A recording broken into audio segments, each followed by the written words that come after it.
The next panel is Shannon Stala, Susan Pinchowski, Maria Mayella Banks, Rachel Forrester, Lee Cuddy, Kelly Gill, and that is the last panel of witnesses in Group 2, the one that I just announced. So Group 3 is here. Group 4 may now enter, for those of you out there listening, Group 4 may enter the hearing room E1028 to wait for your turn to enter the hearing room. Shannon Stala? Thank you so much, Senators. I appreciate all of you being here today and listening to us. My name is Shannon Stala. I am in support of SB1. I grew up in San Antonio, Texas, and now I have the opportunity to live in New Braunfels under Dr. Donna Campbell for the past 9 years. 21 years ago, I chose abortion. I was overwhelmed by fear since the baby was conceived by rape. I was drugged. I was unconscious. Awoke to the rape in the morning, and said no and fought all I could, but I could not overpower this person. I was overwhelmed by fear, but the abortion industry hurt me in ways I never thought possible. I regret every day not having my baby. I'll never forget seeing its little heartbeat for the very brief moment just to see if I was pregnant is when I got to see that little heartbeat. The greatest regret and tragedy of my life has been my abortion and how I've been hurt by the abortion industry, and I hope to spare other Texas women from being hurt like I was and facing a lifetime of physical, emotional, and psychological pain. The abortion industry caused so much damage in my uterus that I've been barren and childless ever since. I'm 42 years old now and finally coming to terms with the fact that I may not ever have children. Due to my abortion, I've suffered extreme physical pain, hemorrhaging, severe abrasions, tissue scarring, multiple other related medical conditions diagnosed by my physicians. On the day of my abortion, I walked into the dark clinic. The cashier said I had to pay cash, and it was not refundable for any reason. So I paid the full amount and waited. I was never given any options or any explanations of my options. I was terrified. My only option was to pay and wait. She took me back. She quickly did a sonogram to make sure that I was pregnant. I was barely 5 weeks pregnant, and they contemplated what to do because... Your time has expired. Oh, thank you. So sorry. Thank you for coming before the Please pass SB1. Thank you. Before I recognize the next witness, I want to acknowledge another non-committee senator, Senator Williams. Glad to have you here.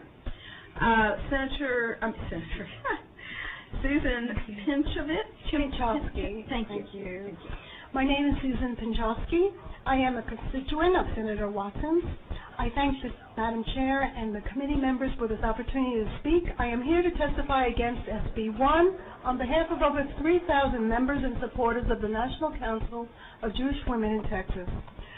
Women's access to reproductive health care information and choice is a moral imperative, and it's essential to preserving religious freedom. NCJW believes that no one religious belief should be imposed on us all. To do so threatens our nation's commitment to religious liberty. Legislative measures that seek to impose restrictions to abortion access based on arbitrary definitions or fetal characteristics, like the alleged ability to feel pain, are ideologically motivated views rather than sound scientific or medical evidence. Jewish values, intrinsically bound up with our Torah and 5,000 years of religious traditions, views the well-being of the mother as paramount, placing the highest value on existing life, and our Jewish texts do not define life as fertilization. Our Jewish values raise up women to act as their own moral agents and to respect their right to privacy in making deeply personal and complex choices. Jews are aware of what happens when a group's religious freedoms begin to be eroded by the ideological views of the majority in power. In other historical contexts, we have witnessed where this road takes us. NCJW opposes this bill and our legislative body's insistence to take women of any faith down that road. We encourage the Senate committee to oppose SB1. Thank you, Madam Chair and committee members, for your public service and for allowing NCJW to express its views. Thank you. Ms. Banks? My name is Mayela Banks, and I am one of the women of Operation Outcry, one of thousands willing to testify that we regret our abortion.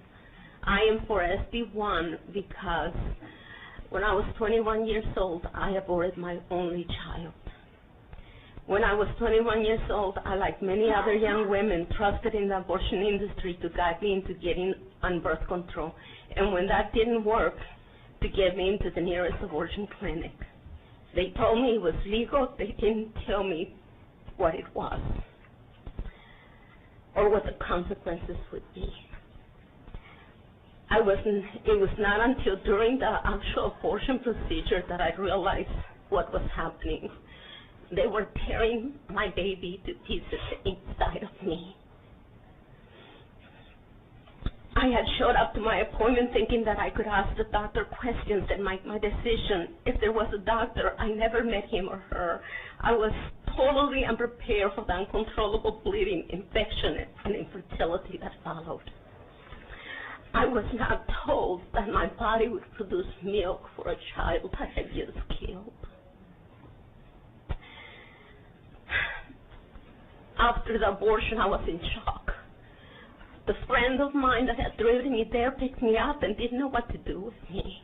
I laid on his floor for days until eventually he took me to an emergency room where I was treated for an infection that was not explained. I was never asked any questions, and I never told anyone that I just had an abortion. I urge you all to do whatever possible to protect young women of this state. Thank you. Thank you. Ms. Forrester? Thank you for allowing me to speak today. My name is Rachel Forster, and I'm a constituent of Senator Corona. I'm representing myself, and I oppose this bill. It's clear that the intent of this bill is to limit access to safe, legal abortion. And this bill would impose an unconstitutional ban on abortion, and I sincerely hope that the Texas legislators will preserve, protect, and defend the Constitution and vote against this bill. Thank you. Thank you. Lee Cuddy? Senator DeVol, Senator Hager, thank you for your honor and courage. I applaud you and I salute you. You two are good men. I'm here to bring another perspective, a country boy perspective. I'm here to bring you my country boy wisdom. In the country, we have crops. We have cows. We have sheep. If a crop doesn't produce, it's eliminated. If an animal doesn't reproduce, it's eliminated.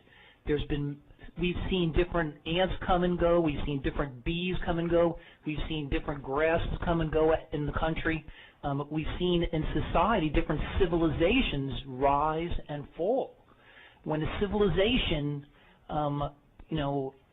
the prime number one moving factor, the number one thing is to reproduce. A civilization, a society has to reproduce, has to go on. America has to go on. If America disappears, that's the end of the whole world. I listen to a lot of the people today, and when you pursue greed and you pursue promiscuity, you're handed over. God says, I'll hand you over to a reprobate mind. These people can't make good decisions anymore. These people have no wisdom.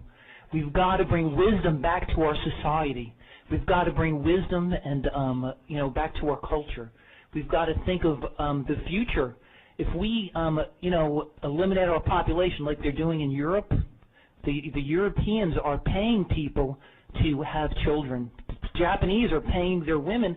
They're saying you've got to have kids because they know their society's collapsing. As a society collapses, as a culture collapses, as a species collapses and they decline, what happens to them? They go into slavery or they get eaten by other bugs or by other creatures. If America is going to survive and hold on, we've got to reproduce. We've got to end abortion. Thank you. You're welcome. Kelly Gill? Yes. Hello. Thank you for letting me speak. My name is Kelly Gill. I'm a constituent of Senator Glenn Hagar. And as a licensed professional counselor, I oppose SB1 because the lack of reproductive choices, including abortion, can negatively impact a woman's mental health. The World Health Organization defines health as a state of complete physical, mental, and social well-being. WHO reports that when abortion is legal, safe, and easily accessible, women's health, including mental health, improves rapidly.